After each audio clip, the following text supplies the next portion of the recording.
পৌরসভার সদস্য সচিব ওপেন ডিক্লেয়ার দিয়েছে, পদত্যাগ করেছে। তার মানে এই কমিটি এখন বাতিল। এই কমিটি অবঞ্চিত ঘোষণা করা হয়েছে, কমিটিকে বাতিল ঘোষণা করা হয়েছে। আমরা সবাই ঐক্যবদ্ধ।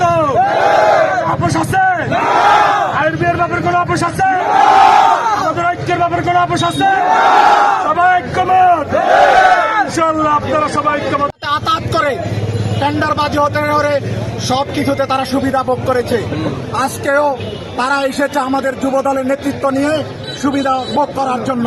তাই আমরা এই কমিটিকে আজকে আমাদের এখানে 10টা ইউনিয়ন যুবদলের নেতৃবৃন্দ উপস্থিত আছে, আমরা সকলে এবং পৌরসভা যুবদলের নেতৃবৃন্দ উপস্থিত আছে, আমরা এই কমিটিকে এখান থেকে প্রত্যাখ্যান করলাম।